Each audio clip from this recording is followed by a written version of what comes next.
Hi there, I'm Jennifer Glasgow. I am a biochemistry major, a transfer student just this semester, and I attended the new student dialogue called Am I a Good Person? Religion vs. Morality on October 23rd.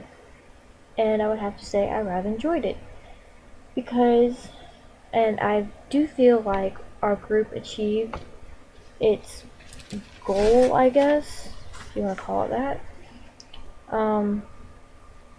Because it was like, I don't know how to explain it, but it's like when others share their experiences, stories, whatever they felt like was weighing on their heart, everyone else listened.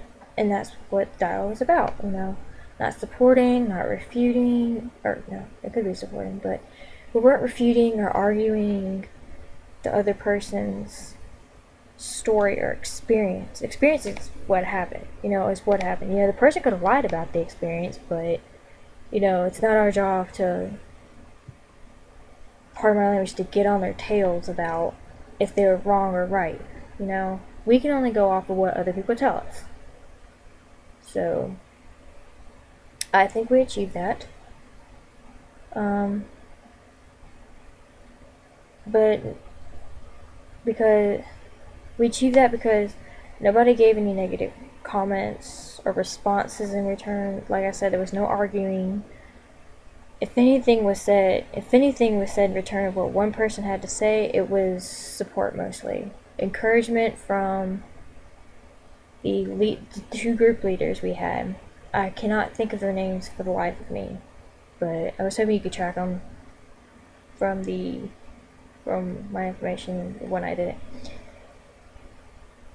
But when you talk about active voices and reserved voices, I'm not quite sure what you mean by that. I mean, I guess you could call our group leaders active voices because they talk most.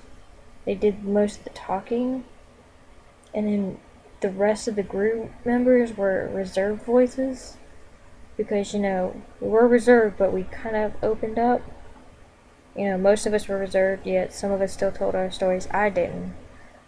I'll talk about my role later, but I do feel like the active voices of our group leaders, they did their job, They encouraged us to open up, but they didn't force. Keep it up, guys. Go you.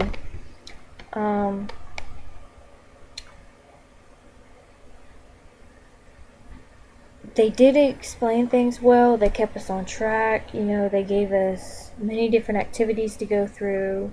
Some of us were more keen to some of them than others were keen to the others.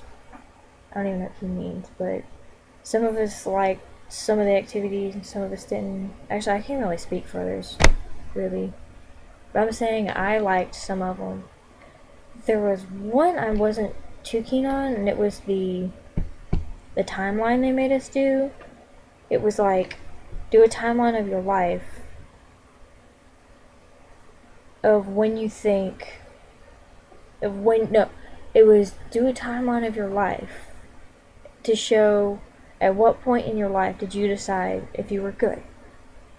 I didn't really like that because I don't know if they meant to state it that way, because some people don't, not all people think that they're good. I mean, I guess they're assuming that since people are in school that people think that they are good because they're in school.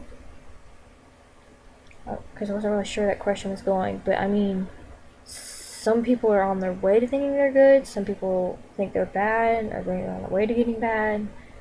Other people don't really think, or I don't really know if I'm good or bad, That's not my judgment call to make, really. I have to answer the man upstairs. So I can't really tell you when I thought I was good or bad. So, but that's a personal thing. I don't know if that's what they were trying to get us to see in the student dialogue, but that's my own personal opinion.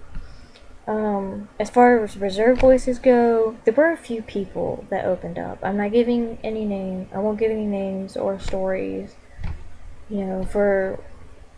because of privacy reasons. But I am thankful that these few people did speak up. Their stories helped me, and hopefully others, realize that we're not alone. It's gonna sound cliche, but we're not alone in this world. It's like you think you're the only person. So a lot of people think they're the only person struggling in one particular thing. But really, I mean, there could be other people struggling with the same similar thing. You know, it's not the exact same story because every story is different, which is very important because you can't just assume someone else's life from one person's story because they're all different. Maybe that's what they were trying to get. I think that's what they were trying to get us to understand. At least a big part of what they were trying to get us to understand at the dialogue was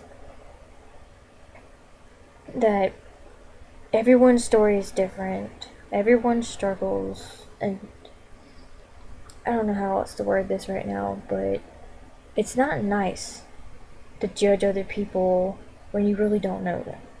It's just not nice. It's rude, it's disrespectful, it's dishonoring to another human being. I mean, this is gonna sound cliche too, but how would you like it if someone said that about you or came across that way about you? I mean, you don't like it. I mean, it's like, you don't know my life, so you don't know other people's lives, so you can't really judge other people. I mean, it's unfair. And besides, I personally think that I don't even have the right to judge other people. You know, I'm not on this earth to judge other people.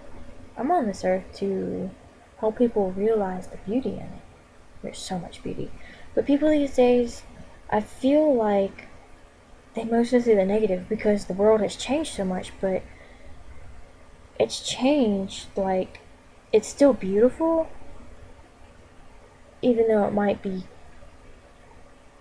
just a little dirty on the surface.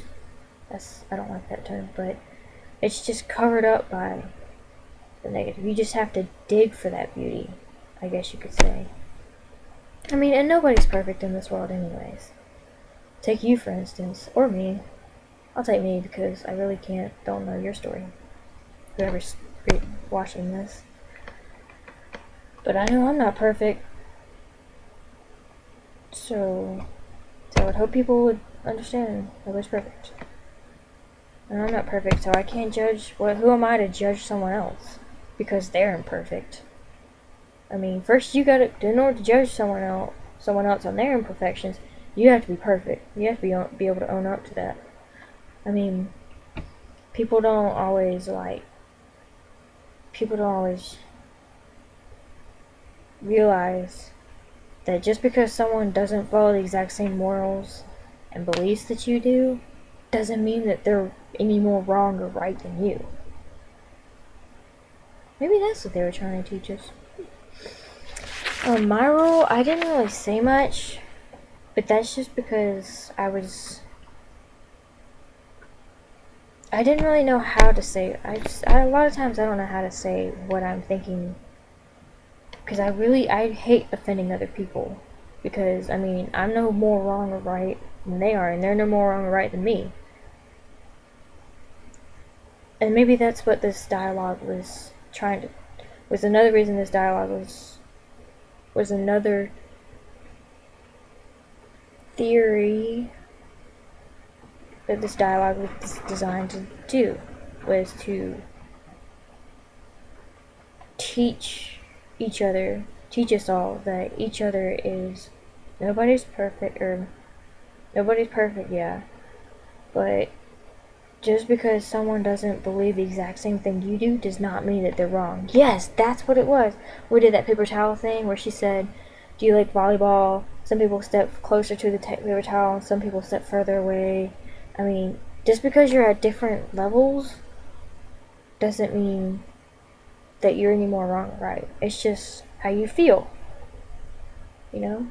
I mean, yeah, I have my own personal belief system. But I mean, I'm not going to judge someone else. I'm going to take my own life off of that. Rather than have someone else's life based on that. It's not fair and it's dishonoring. And I have run out of time. See you later.